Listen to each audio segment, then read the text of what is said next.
My goodness, though, what a game we've just witnessed here in Dublin. Imagine not liking football. Imagine. That was just thrilling to the last. And I mean, talk about leaving it late to have a fight back.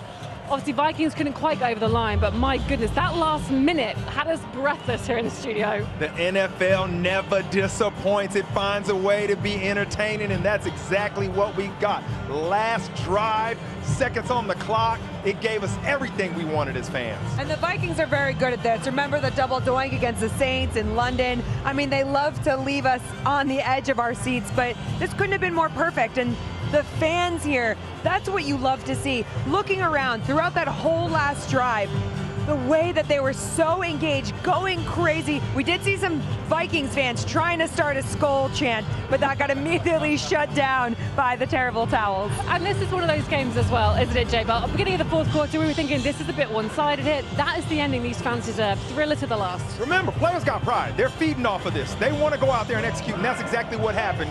You never know what's going to happen. You got to be out there and lay it on the line. They adjusted. I like what Carson Wentz and that offense did as far as getting up tempo, because that's where he had most of his success. He was fairly quiet in the fourth quarter, but Aaron Rodgers once again leading his team to a win and just showing his class and why he's a four-time league MVP and why the Steelers wanted him at what may well be the last stop, if not the last season of his career. Oh, without a doubt. And I like what he did. Early in the game, he had answers to the pressure. It was DK, I'm stronger than you, Metcalf. You get him the ball in the one-on-one situations and let him take over, because you know when the pressure comes, you're going to have a one-on-one opportunity. And that's exactly what he did. And DK did the rest. A lot of yards after the catch. This is where he is a significant threat because of his size and his speed. And that's how they started the game. And that was the key. You want to get points on the board as quick as possible. We really saw him as well being that sort of director of things, right? We saw that little tush push. He just stood back, power stance, knows what he wants his offense to be doing.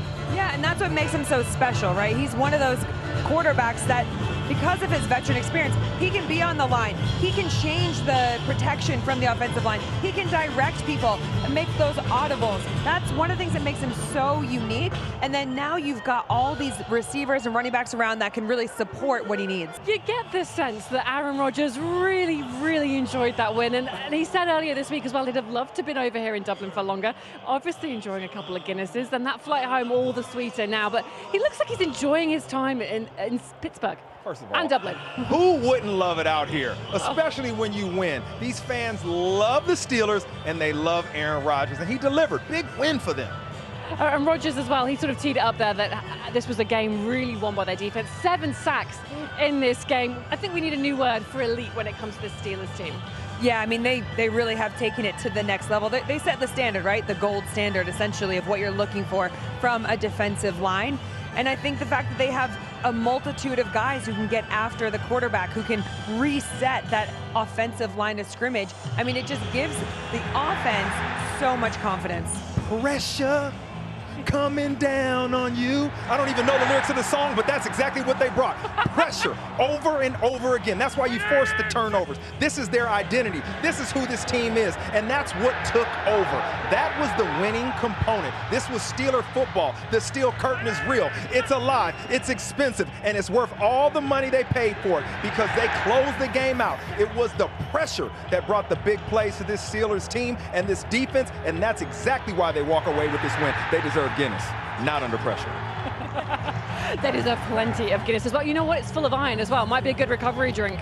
That's why I needed you. That was good. I like that. But I mean, when you're looking at this Steelers defense, I mean, they're so opportunistic. You look at the first drive, essentially, Jalen Ramsey getting that interception and pulling it back.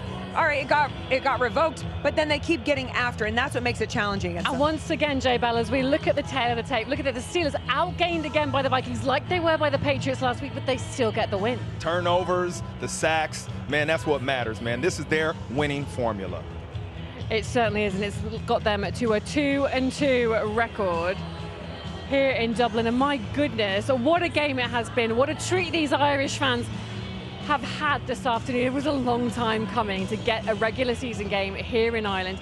It's paid off dividends, and as we've mentioned, it is just the first stop on our European swing this season. We've got 3 games in London. The Vikings are hopping over the pond to play the Browns next week at the Tottenham Hotspur Stadium. Then it's Broncos Jets also at Spurs, Rams Jags at Wembley, then Berlin and Madrid. My goodness, we're excited. International games, here we come, and you see what happened. We deliver. Keep them coming, NFL.